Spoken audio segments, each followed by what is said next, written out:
While the knee push-up is a great way to work your chest, shoulders, and triceps, it doesn't teach you that full plank position. And we need to make sure we're learning how to engage from our shoulders to our heels if we want to work towards that full push-up. Hey guys, it's Corey from Redefining Strength. I firmly believe that anyone can do a push-up, and I want to share with you how. So the push-up is an amazing bodyweight exercise, but even if that full push-up from your toes feels out of reach, there are ways you can modify the movement to fit your specific needs and goals. If you still need to work on building that upper body strength and you still need to work on that core strength, I'm going to share with you some ways to modify this amazing move to meet your needs and goals as you build up and progress over time. So often we turn to the knee push-up when we want to modify the movement. But the knee push-up is not only more advanced than we actually give it credit for, it doesn't allow us to learn that engagement of our core all the way from our head to our toes.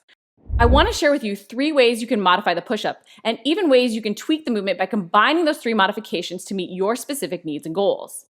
Before I even go into those 3 ways to modify the push-up, I want to share a great band exercise that can not only help you build upper body strength, but also core strength.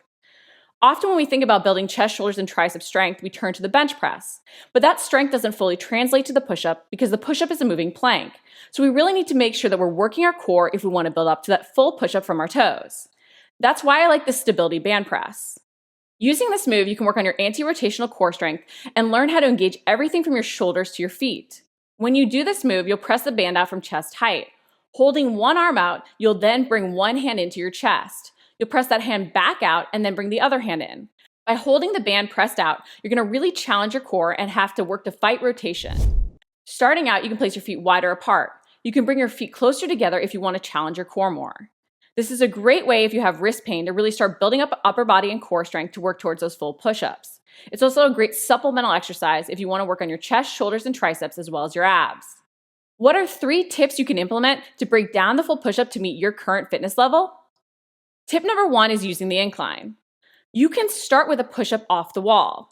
While you might sort of giggle and think, off the wall, I'm standing straight up, this is still a great way to learn how to engage your core and upper back as you perform the push-up movement.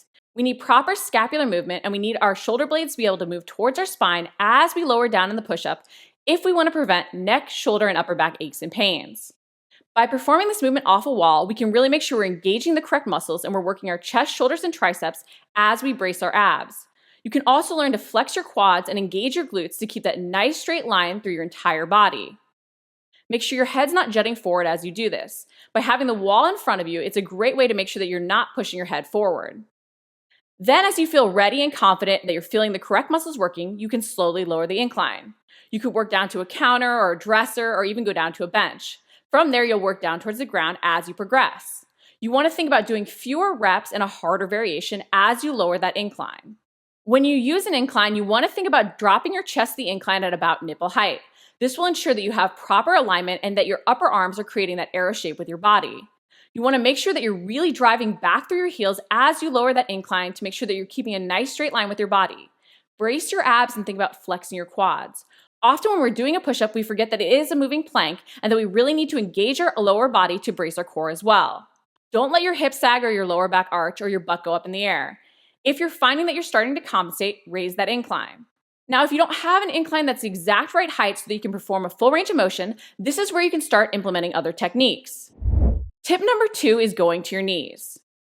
The full knee push-up might be too advanced for where you are currently. If that's the case, you can combine an incline push-up with a knee push-up. By combining an incline and a knee push-up, that can help you fit your exact needs and goals. It can help you make sure that you're working your chest, shoulders, and triceps and not shrugging your shoulders during the movement. While we do want to work on that full plank position, this is a great way to modify and really target that upper body. Then over time, you can lower the incline even working from your knees. Once you reach the ground, you can perform a knee push-up and even implement fun variations. We have to remember that the knee push-up is more advanced than we give it credit for often. While the knee push-up is a great way to work your chest, shoulders, and triceps, it doesn't teach you that full plank position. And we need to make sure we're learning how to engage from our shoulders to our heels if we want to work towards that full push-up. As much as possible, try and use that incline, but know you can go down to your knees to make sure that the incline is right for you, or even if you don't have an appropriate incline, it is still a way to modify and work on that push-up. Tip number 3 is to use eccentric only push-ups. We're always stronger on that eccentric portion of a lift, so on the push-up, the lower down. If you can use this to work towards that full push-up from the ground, or even modify an incline or knee push-up to fit your specific needs. When you do an eccentric only push-up, you're slowing down the lower down. You're then simply resetting at the top, using whatever you need to get back up, instead of having to push back up from the bottom. While you don't want to use improper form to push back up, you can simply go down to your knees, sit back, and reset. This allows you to actually take on a more advanced variation for that lower down where you're strongest, and then reset at the top so you don't have to break down form to push back up.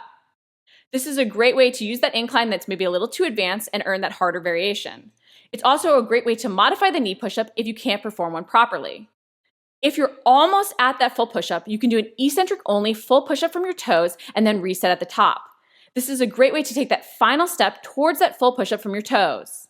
Using these 3 different tips, you can modify the push-up to meet your specific needs and goals, so that you can work from where you are currently to building towards that full one.